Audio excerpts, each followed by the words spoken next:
రోజు రోజుకి గోల్డ్ రేట్లు పెరుగుతున్నాయి. తాకట్లో ఉన్న బంగారానికి వడ్డీలు పెరుగుతున్నాయని టెన్షన్ పడుతున్నారా? కొమ్మూరి గోల్డ్ వచ్చాక ఆ టెన్షనే పోయింది. కొమ్మూరి గోల్డ్. ఈ నెల 6న మిస్ అయిన జాహ్నవి జాడ ఇప్పటికి కూడా తెలియలేదు. అయితే పోలీసులు, ఫారెస్ట్ అధికారులు పట్టు వదలకుండా అక్కడ సెర్చ్ ఆపరేషన్ చేస్తూనే ఉన్నారు.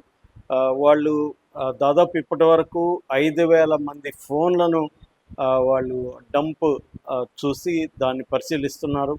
అట్లాగే పెద్ద ఎత్తున అటవీ అధికారులు కూడా నైట్స్ వాళ్ళు పనిచేస్తున్నారు. అంటే ట్రాప్ కెమెరాస్ని అక్కడ ఏర్పాటు చేశారు. అట్లాగే డ్రోన్స్తో కూడా గాలిస్తున్నారు. మరోవైపు ఒక కొత్త ప్రయోగం కూడా పోలీసులు చేసినట్టుగా తెలుస్తుంది. అదేంటంటే జాహ్నవిని పోలిన ఒక బొమ్మ తయారు చేసి ఆ కంచె దగ్గర ఎక్కడైతే జాహ్నవి వెంట్రుకలు అవి చిక్కున్నాయో, కుక్క వెంట్రుకలు, జాహ్నవి వెంట్రుకలు, అదే ప్లేస్లో జాహ్నవి బొమ్మను పెట్టి అందులో చికెన్ ముక్కల్ని పెట్టినట్టుగా తెలుస్తుంది. దీనికి ప్రధాన కారణం ఏంటంటే ఏదైనా జంతువులు కానీ లేకపోతే కొండ చిలువ కానీ జాహ్నవిని ఏమన్నా చేసి ఉంటే మళ్ళీ అది జరిగే అవకాశం ఉంది. దాన్ని పరిశీలించడం కోసమే వాళ్ళు అది పెట్టారు. అలాగే ట్రాప్ కెమెరాలు ఎందుకు పెట్టారు ఫారెస్ట్లో అంటే కొండల మీద అవి పెట్టారు. అంటే నైట్ ఎటువంటి జంతువుల సంచారం అక్కడ ఉంది ఆ ప్లేస్లో అనేది పెట్టారు. ఎందుకంటే ఆ పాప ఎవరు ఎత్తుకుపోయే అవకాశం అంటే కిడ్నాప్ చేసే అవకాశం లేదని పోలీసులు అంటున్నారు. ఎందుకంటే ప్లాన్డ్గా ఆ పాపని తీసుకెళ్ళినట్టుగా ఏమీ లేదు. ఆ పాప క్లియర్గా వాళ్ళ నాన్న వెంట వెళ్తుంది. వాళ్ళ నాన్న బైక్లో వెళ్తుంటే తను కూడా వెళ్తుంది వెనకాల. అది సీసీటీవీలో రికార్డ్ అయింది. సో ఎవరైనా ఎత్తుకొని వెళ్ళి ఉంటే ఎలాంటి వాళ్ళు ఎత్తుకొని వెళ్ళి ఉండాలంటే ఆ టైంలో ఎవరైనా పాసర్స్ బై అక్కడ వెళ్తున్న వాళ్ళు ఎవరైనా చూసి పాప ఒంటరిగా ఉంది అని చెప్పి తీసుకొని వెళ్ళి ఉండాలి తప్ప ప్లాన్డ్ కిడ్నాప్ అయితే అది కాదు. కానీ రకరకాల పుకార్లు వస్తున్నాయి. అక్కడ ఒరిస్సా కూలీలు తీసుకెళ్లారని, చేతబడుల కోసం ఆ అమ్మాయిని తీసుకెళ్లారని ఒకటి.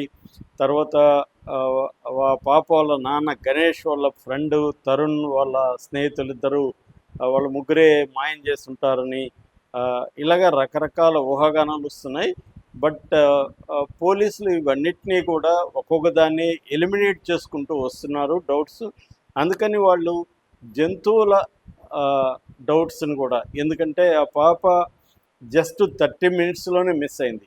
30 మినిట్స్లో ఆ ఏరియాలో ఎక్కువ జనం కూడా తిరిగే అవకాశం లేదు.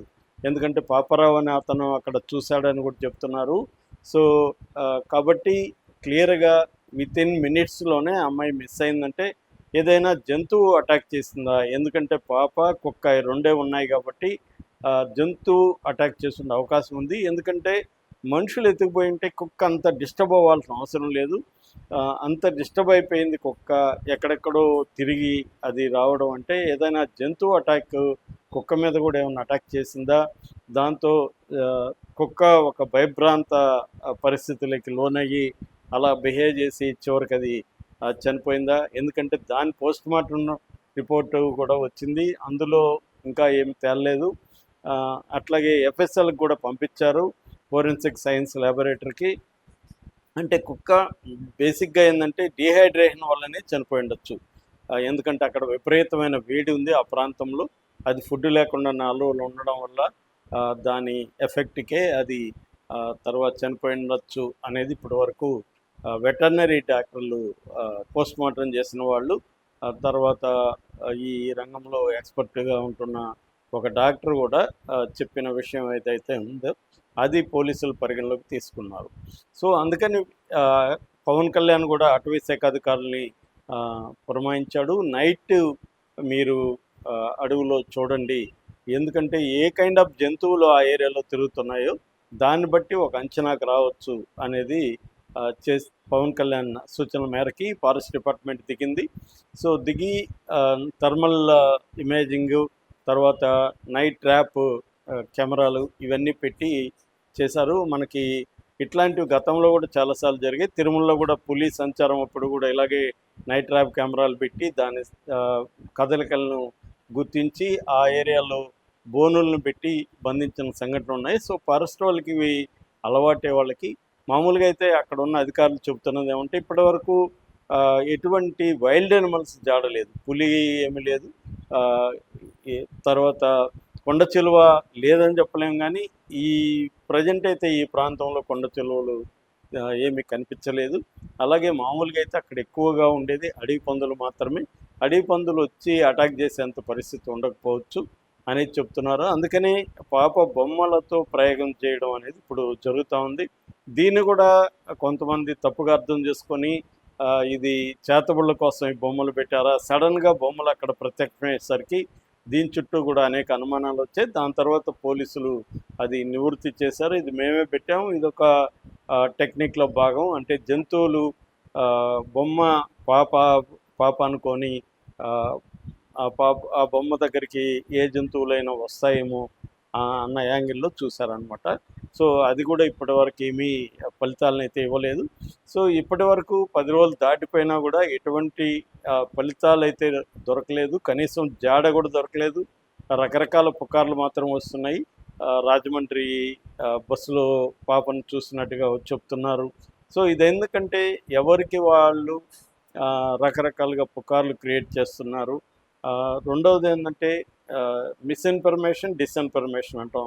అంటే పొరపాటున మనం ఒక అబద్ధాన్ని నమ్మి, నిజమని నమ్మి దాన్ని ప్రచారం చేయడానికి మిస్ఇన్ఫర్మేషన్ అంటారు. కావాలని అబద్ధాన్ని ప్రచారం చేయడం కూడా డిస్ఇన్ఫర్మేషన్ అంటారు. సో ఇలాగ ఈ 2 రకాల తప్పుడు సమాచారం వ్యాప్తిలోకి వెళ్తూ ఉంది. దీనివల్ల తల్లిదండ్రులకి మరింత ప్రెజర్ పెరుగుతుంది.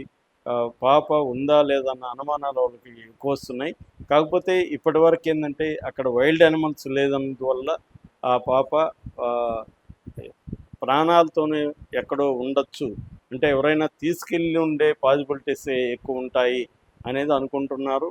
అట్లాగే అక్కడ ఉన్న యాక్సిడెంట్గా ఏమన్నా అక్కడ గుంతల్లో పడిపోయిందా అనేది కూడా చూస్తున్నారు. ఎందుకంటే ఎక్కువ దూరం పోయే అవకాశం కూడా లేదు. మామూలుగా కంచె అంటే ఆ పాప కనబడిన ఆ పాపారావు కనబడిన ప్లేసు కంచె దాటి కొంత ముందుకెళ్తే కనబడిన ప్లేసు అది జస్ట్ 200 అడుగుల దూరంలో మాత్రమే, 200 మీటర్ల దూరంలో మాత్రమే ఉంది వాళ్ళ ఇంటికి.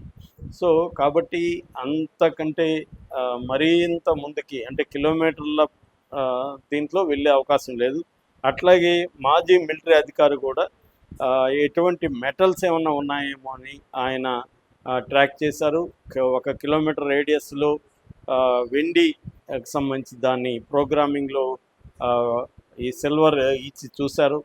అక్కడ కూడా ఎటువంటి ఆధారాలు దొరకలేదు. అంటే పాపని ఏమన్నా జంతువులు ఏమన్నా చేస్తున్నా, కొండ చెరువు లాంటిది ఏమన్నా హాని తలపెట్టున్నా ఈ వెండి పట్టీలు అయితే దొరికే అవకాశం ఉంది దీంట్లో, ఈ ట్రాకర్లో.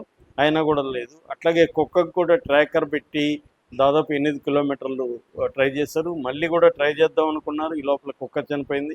కుక్క బతికుంటే ఇంకొంత దాంతో ప్రయోగాలు చేసి ఉండే అవకాశం ఉంది. ఎందుకంటే అది ఒకసారి మామూలుగా కుక్కలు చాలా జాగ్రత్తగా గుర్తుపెట్టుకుంటాయి. ఒకసారి పోయిన ప్లేస్లోనే మళ్ళీ పోయే అవకాశం ఉంది. అది డిస్టర్బ్డ్గా ఉంది కాబట్టి సరిగా పోలేదు, ఇష్టం వచ్చినట్టు వెళ్ళింది. అది కొంత స్థిమితపడి ఉంటే అది కొంతవరకు చూపించేది పాప వెళ్ళిన రూటు ఎక్కడి వరకు వెళ్ళింది, చివరిలో పాప ఎక్కడ మిస్ అయిందో అక్కడి వరకు కూడా అది తీసుకెళ్ళేది. కానీ ఆ అవకాశం కూడా పోయింది. అందువల్ల ఇప్పుడు ఉన్న ఆల్ పాసిబిలిటీస్లో పోలీసులు కానీ, తర్వాత డిజాస్టర్ రెస్పాన్స్ టీమ్స్ కానీ, ఫారెస్ట్ డిపార్ట్మెంట్ కానీ, వీళ్ళందరూ కూడా చాలా, నాకు తెలిసి ఈ మధ్యకాలంలో ఇటువంటి సెర్చ్ ఆపరేషన్ అనేది మనం చూడలేదు. కొన్ని సినిమాల్లో మాత్రమే, హాలీవుడ్ లాంటి సినిమాల్లో చూస్తుంటాం. ఇది ఒక యూనిక్ విషయంగానే మనం పరిగణించాలి. కానీ తుని పోలీసులు కానీ, ఇటు ఫారెస్ట్ డిపార్ట్మెంటు చాలా హార్డ్ వర్క్ చేస్తున్నారు. అన్ని యాంగిల్స్లో ఇటు టెక్నికల్గాను, ఇటు ఫిజికల్గా తిరగడం, వ్యక్తుల్ని ఐడెంటిఫై చేయడం, ఆ ఏరియాలో ఎవరైనా ఆ డేట్స్లో మిస్ అయ్యారని కూడా వాళ్ళు చూస్తున్నారు. అయినప్పటికీ కూడా ఇప్పటివరకు ఫలితం కనిపించలేదు.